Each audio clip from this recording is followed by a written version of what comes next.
الحمد لله رب العالمين والصلاة والسلام على سيد المرسلين وعلى آله وأصحابه أجمعين.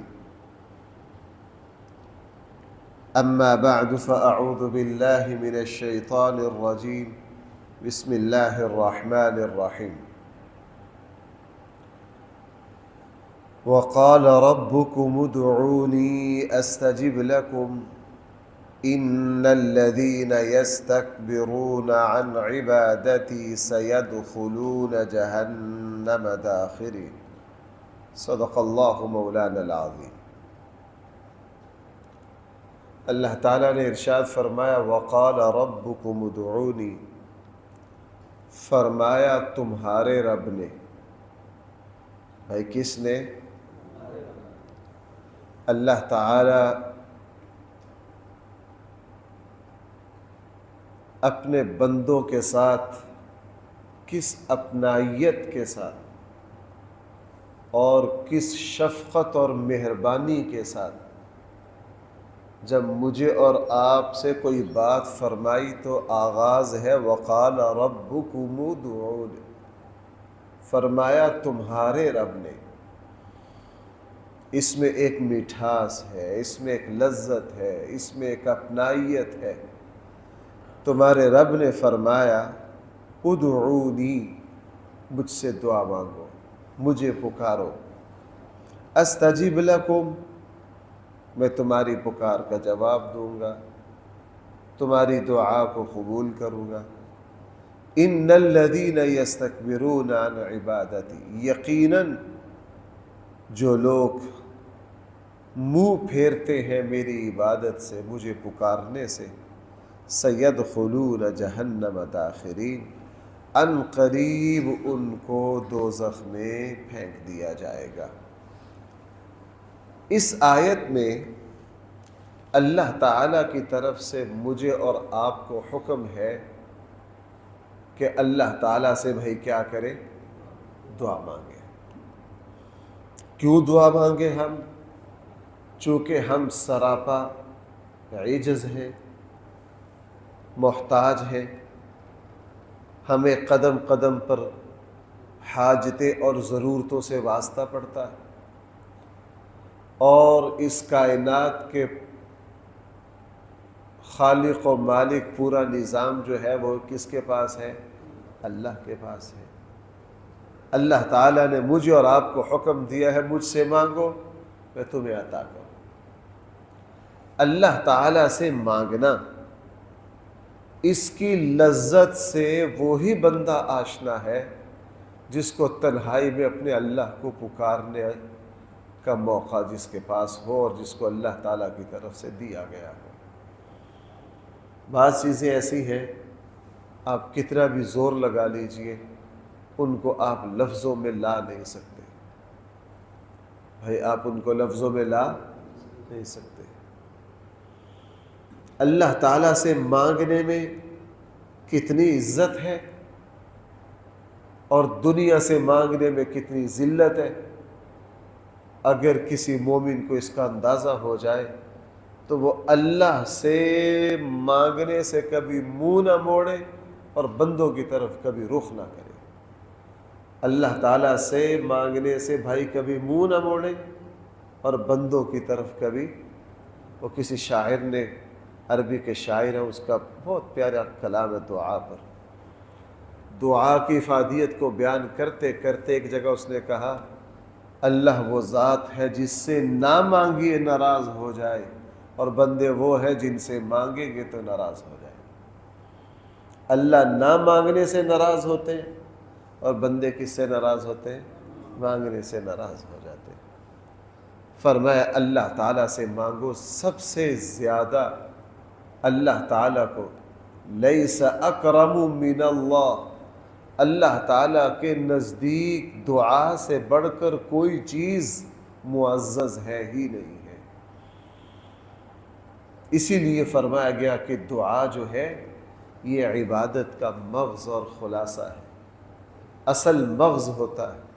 آپ اگر بادام اخروٹ خریدیں اوپر کا چھلکا بڑا مضبوط ہوتا ہے، بڑا طاقتور ہوتا ہے، لیکن وہ چھلکا کسی کا مقصد نہیں ہوتا۔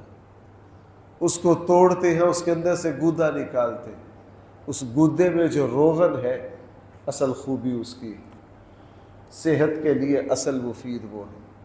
فرمایا کہ یہ جو عبادت ہے، یہ جو دعا ہے، یہ عبادت کا مغز اور خلاصہ ہے۔ کیوں؟ اس لیے کہ دعا میں جتنا عجز اور بندگی ہے، جتنی عاجزی اور انکساری ہے، جتنی لجاجت ہے، اور دعا میں جتنا بندگی کا اظہار ہوتا ہے، کسی اور عبادت میں نہیں ہے بھائی، کسی اور عبادت میں نہیں ہے۔ آپ غور کر لیجئے، دعا کے اندر بندہ جتنی عاجزی اللہ کی بارگاہ میں پیش کرتا ہے، اور عبادت نام ہی اپنی عاجزی کو پیش کرنا۔ سجدہ، نماز میں سب سے افضل چیز سجدہ ہے۔ اللہ تعالیٰ کو اپنے بندے کا سجدہ بہت پسند ہے۔ سجدہ ہے کیا؟ ہم انتہائی تذلل اختیار کرتے ہوئے اپنی پیشانی اللہ کے سامنے زمین پر ٹیک دیتے۔ جہاں بندہ جتنی عاجزی کا اظہار کرے گا اللہ کے سامنے، اس کی عبادت اتنی ہی اعلیٰ ہوگی۔ اور یہ عاجزی کا اظہار سب سے زیادہ بھائی کس چیز میں ہے؟ دعا میں ہے، سب سے زیادہ دعا میں ہے۔ دو وجہ دعا میں بڑی عجیب لکھی ہے علماء نے۔ ایک تو سب سے زیادہ عاجزی دعا میں ہے، اس لیے دعا ساری باتوں کا موضوع ہے۔ اور دوسرا، دعا میں ایمان کی سطح بھی بڑی کامل ہوتی ہے بھائی۔ دعا میں کیا ہوتا ہے؟ ایمان کی سطح بھی بہت زیادہ کامل ہوتی ہے۔ کس طرح؟ جب آپ اللہ تعالیٰ سے دعا مانگتے ہیں تو اس یقین کے ساتھ مانگتے ہیں کہ میرا اللہ مجھے یہ چیز ضرور عطا کرے، اور یہی اللہ کی ذات پر ایمان اور یقین۔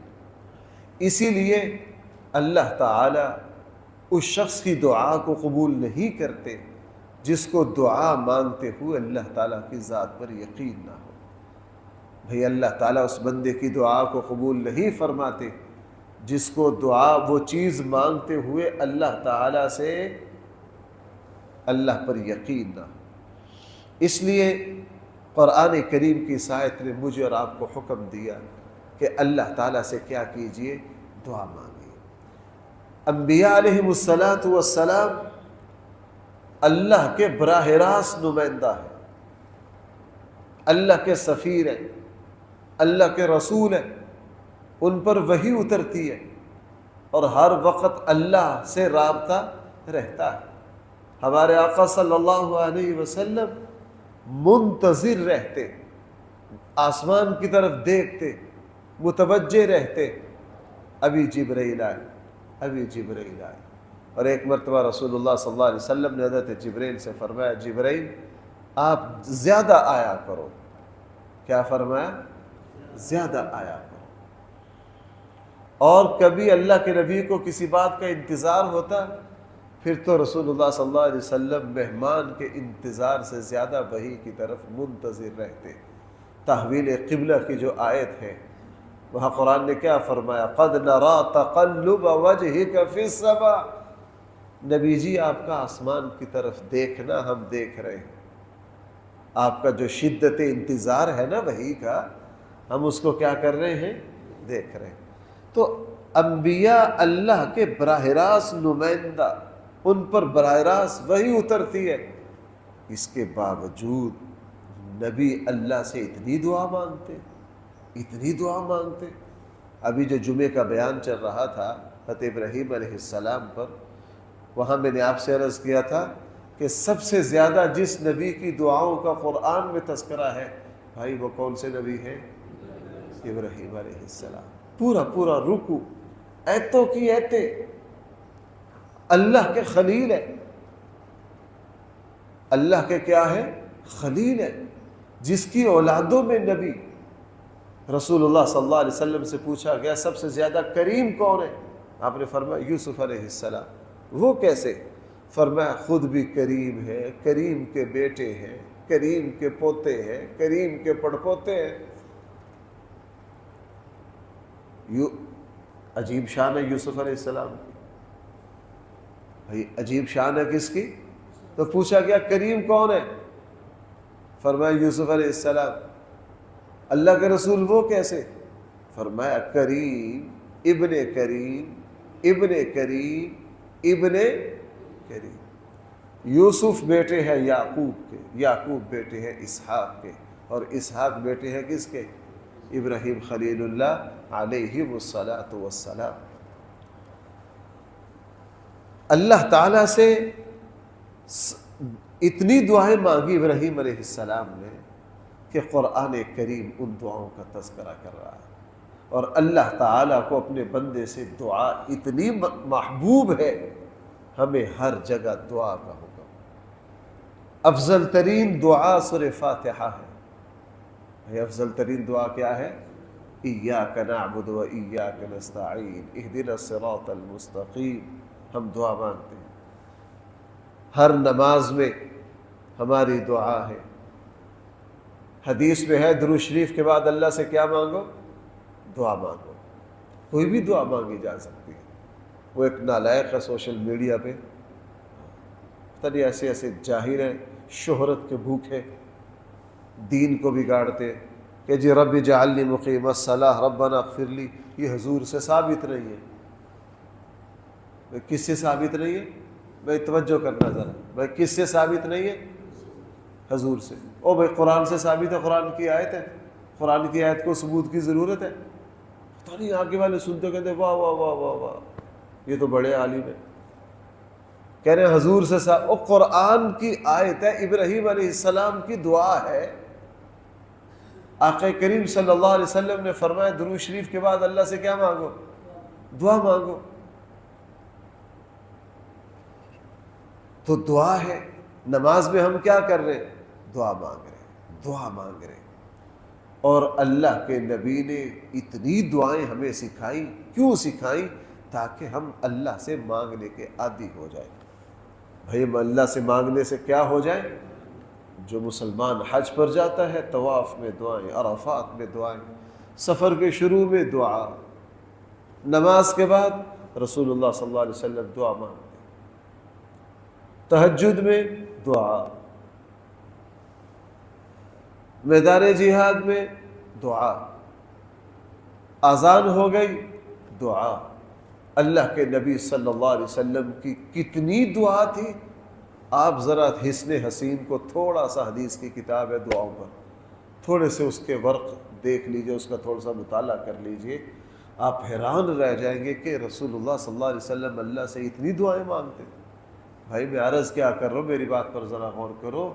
میں کہہ رہا ہوں اللہ کے نبی جو ہیں براہ راست اللہ کے سفیر اور نمائندہ ہے۔ میں سادہ سی زبان میں کہوں تو ہر وقت کس سے رابطے میں رہتے ہیں؟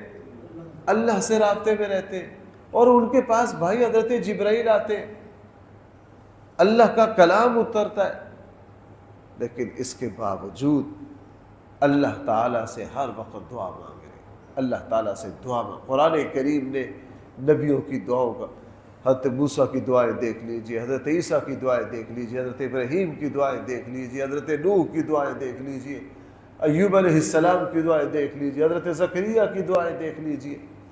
رسول اللہ صلی اللہ علیہ وسلم پہ جب بھی کوئی مشکل وقت آیا، آپ نے دو ہی کام کیے ہیں، نماز کی طرف متوجہ ہوئے، اور بھائی کس کی طرف متوجہ ہوئے؟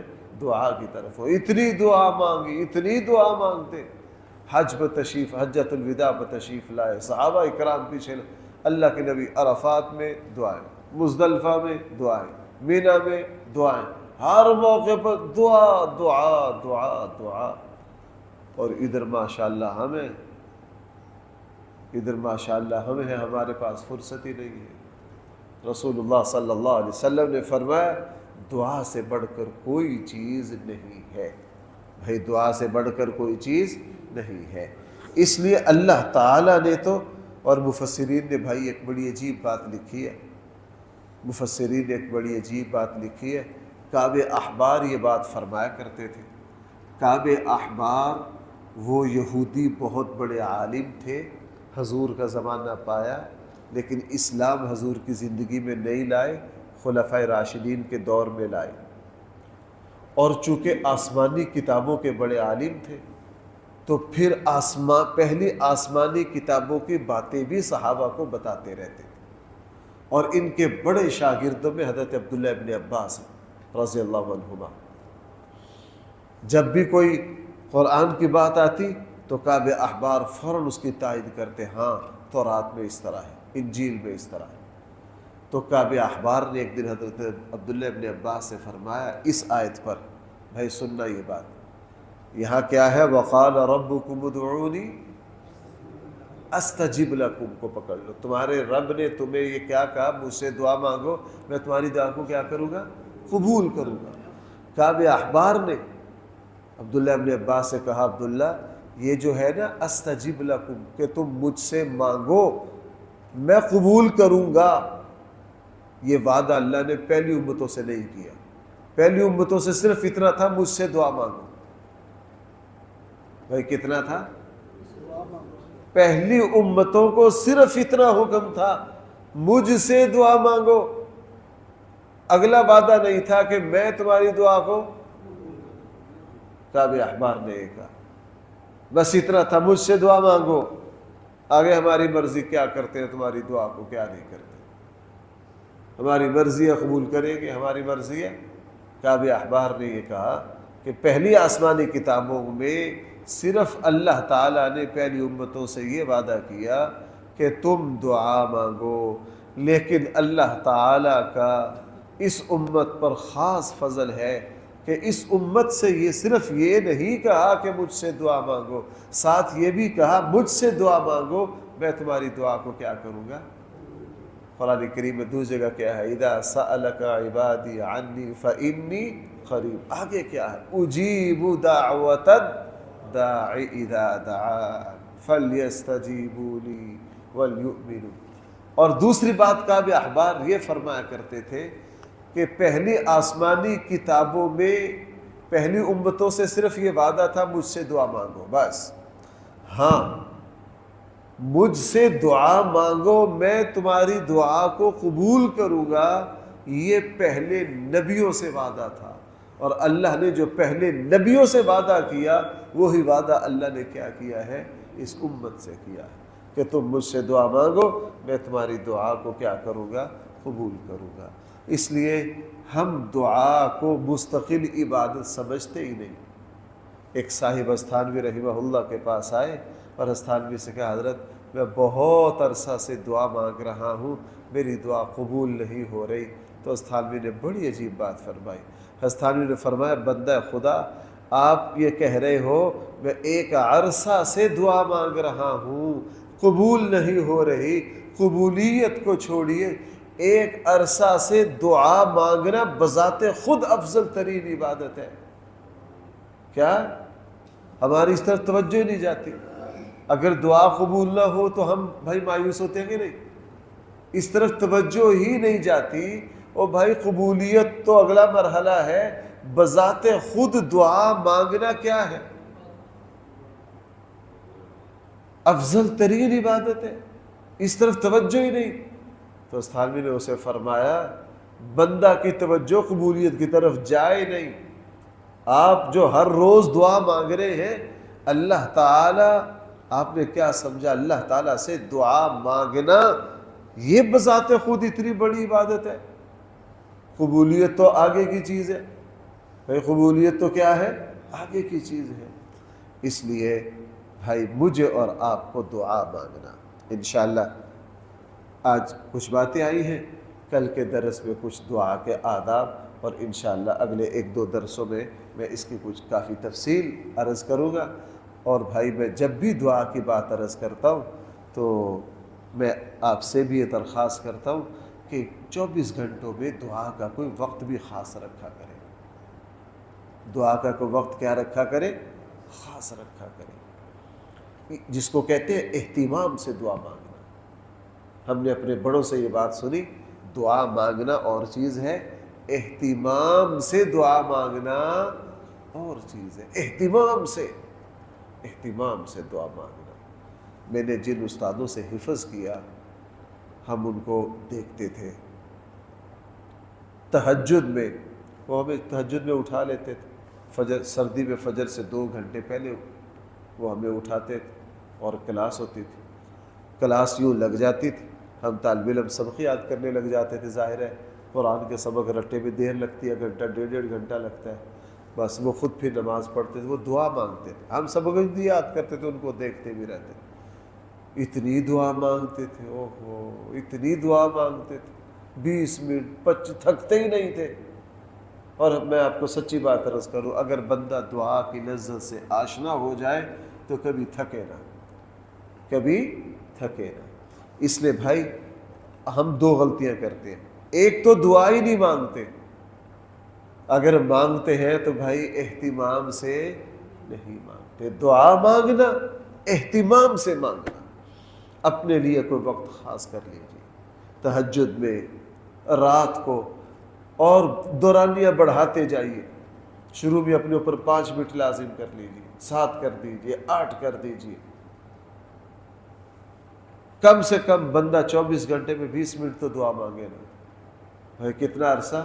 اور بھائی میں بار بار عرض کر رہا ہوں، جس کو یہ نشہ لگ جائے اللہ سے مانگنے کا، اللہ سے مانگنے کا، وہ پھر کسی اور طرف متوجہ ہی نہیں ہوتا، کسی اور طرف متوجہ ہی۔ یہ اللہ تعالیٰ کی ایسی عجیب عبادت، اور اس سے بندے کو اپنے اللہ کا عجیب تعارف، تعلق، معرفت حاصل ہوتی ہے دعا سے۔ اس لیے دعا دوسری طرف بہترین تزکیہ بھی ہے بھائی، دعا دوسری طرف کیا ہے؟ بہترین تزکیہ ہے۔ اس لیے فرمایا وقال ربکم ادعونی، فرمایا تمہارے رب نے مجھ سے دعا مانگو، میں تمہاری دعا کو قبول کروں گا۔ ان الذین یستکبرون عن عبادتی، یقیناً جو لوگ منہ پھیریں گے میری عبادت سے، میری بندگی سے، مجھ سے دعا مانگنے سے، سیدخلون جہنم داخرین، میں ان کو کدھر پھینکوں گا؟ آخری بات، یہ جو جہنم میں پھینکنا ہے نا، فرمایا یہ اس شخص کے لیے ہے جو غرور اور تکبر کی وجہ سے اللہ سے نہ مانگے۔ وہ کس وجہ سے؟ اپنے آپ کو مستغنی سمجھے، اپنے آپ کو بے نیاز سمجھے۔ جو مستغنی سمجھ کر، بے نیاز سمجھ کر، غرور کی وجہ سے اللہ تعالیٰ سے ترک دعا کرتا ہے، فرمایا اس کو میں کہاں پھینکوں گا؟ اس کو جہنم میں پھینکوں گا۔ اللہ تعالیٰ مجھے اور آپ کو صحیح سمجھ عطا فرمائے۔ الحمدللہ رب العالمین، والصلاة والسلام على سید المرسلین وعلى آلہ واصحابہ اجمعین۔ ربنا آتنا في الدنيا حسنة وفي الآخرة حسنة وقنا عذاب النار۔ ربنا ظلمنا أنفسنا وإن لم تغفر لنا وترحمنا لنكونن من الخاسرين۔ بھائی ہمارے درس کے ایک شریک ہیں، ان کی اہلیہ بیمار ہے، ان کے لیے دعا کر دیجیے، اللہ تعالیٰ ان کی اہلیہ کو شفائے کاملہ عاجلہ مستمرہ عطا فرمائے۔ اے اللہ سارے بیماروں کو شفا عطا فرمائے، اے اللہ سارے بیماروں کو شفا عطا فرمائیے۔ بطور خاص ہمارے جس بھائی نے دعا کی درخواست کی ہے، اے اللہ ان کی اہلیہ کو شفا عطا فرمائیے۔ صلی اللہ تعالی علی خیر خلقہ سیدنا و مولانا محمد وآلہ واصحابہ اجمعین برحمتک یا ارحم الراحمین۔